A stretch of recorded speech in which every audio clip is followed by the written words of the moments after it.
career sa Borders with Magandang gabi Friends. po. Yes. Salamat po sa lahat na nagpunta mo. Pag-celebrate po ito kayo. First celebrate po. Maraming salamat po sa lahat ng sumusuporta po sa IC. Ano ba yung isa sa hindi mo makakalimutan na part ng inyong samahan with Fiancé? Fiancé. Yun, normal lang kapag kasama ko lang siya sa sa set, no? Kasi enjoy lang ako pag nagpa-vlog lang kami, parang wala lang eh. Masaya talaga ako pag nagpa-vlog lang kami, hindi ko naisip na Ganun talaga siya, ang gawin niya, mas lumalabas. Ikaw naman, Fiancé, ano naman yung favorite or most memorable part ng inyong pagsasamahan with Tina Ted? Maganda po, magkasama po kami ng Scout. Pag magkasama na? Scout po. Okay, so syempre pa sa Scout. At syempre, next question for you both. Ito ay may pagka-talk show lang ng very, very light. Sa iyo naman muna, kayo Pedro. Ang tanong naman, ano naman yung namimiss mo kapag hindi kayo magkasama ni Fiancé? Yung isang bagay na namimiss mo sa kanya? Mas sa kanya. Yes. Ano, yung pagiging, ano siya, mabait, saka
Kalingap Edo or si Beyonce. At ang isa pa, nalaman din natin na kung ano yung namimiss nila sa isa't isa sa tuwing hindi sila magkasama. Ayun po, kinikilig po ako kung ano yung mga sinasagot nilang dalawa. Siguro kayo kinikilig din, di po ba? Wag na po nating patagalin ito. Idiretso na po natin. Halika po. ayos natin eh. Kabihira yan. Huwag kang kabahan. Sige ka. Baka mahawa mo ako. Makakabahan din ako. Hindi maganda pag kinakabahan ako. Nangaano ako.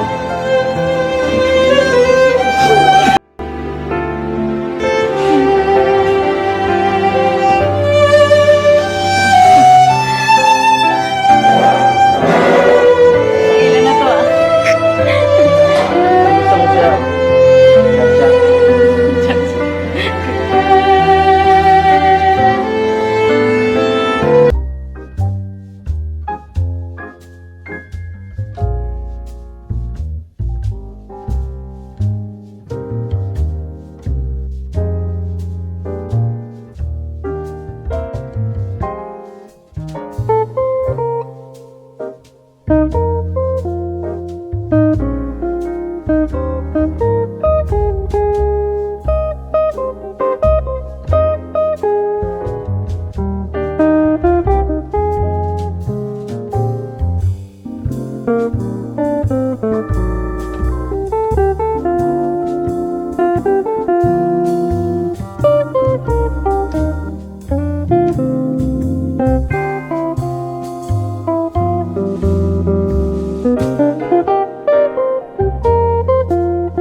Grabe ano mga kalingap. Ang pag-uusap nila na may titigan, ngitian, hindi po ba?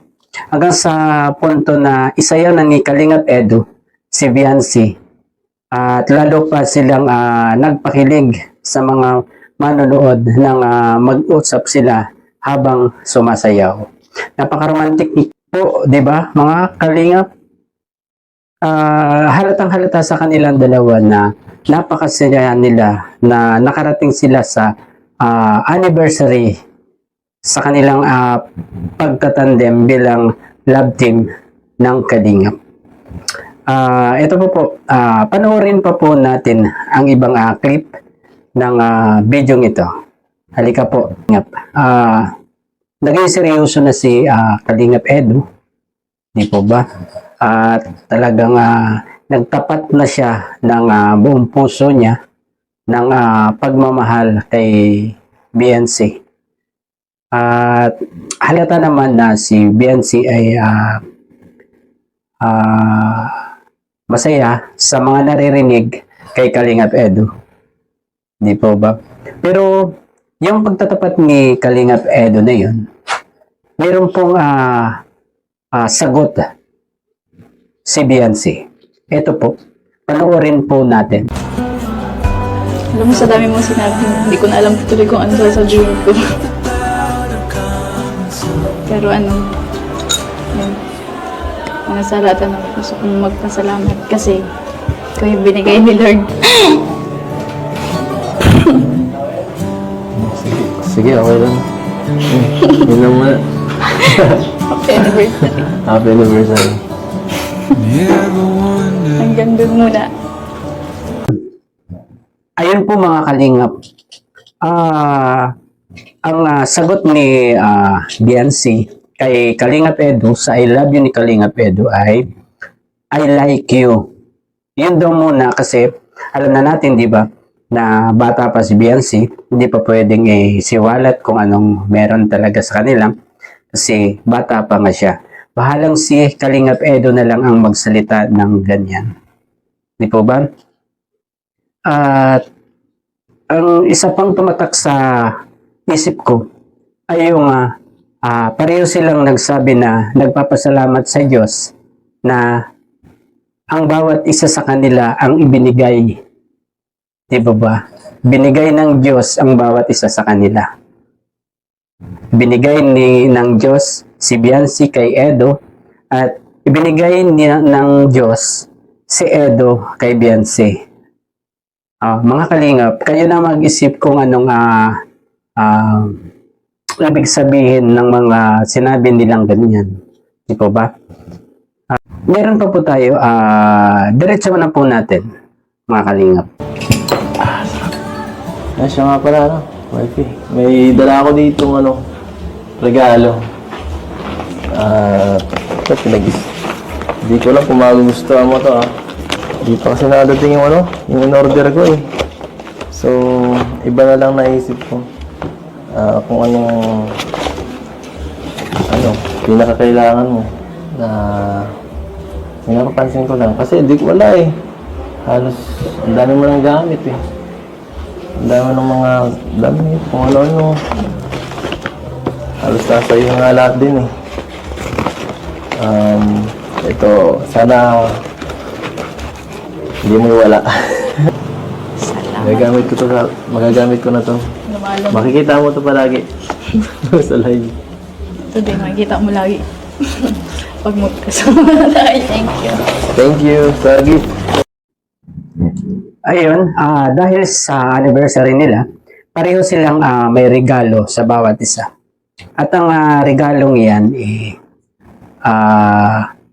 mga magagamit nila sa pang-araw-araw. Tulad ng natanggap ni Biancy na power bank at kay Edo yung pakulay, yung ilaw sa tuwing magpapalipad ang mga sponsor or mga tagahanga ni Kalingap Edo, mga subscribers, pinapailaw niya yan sa kanyang live.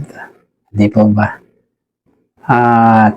Ayun, hanggang doon na lang po muna ang ating reaction sa part 59 ng EDSI. Bago po tayo magtapos, kaunting lambing lang po. Brazilski TV po. Please, kung baka meron pa pong hindi nakaka-subscribe dyan, baka pwede naman po. Bye-bye po!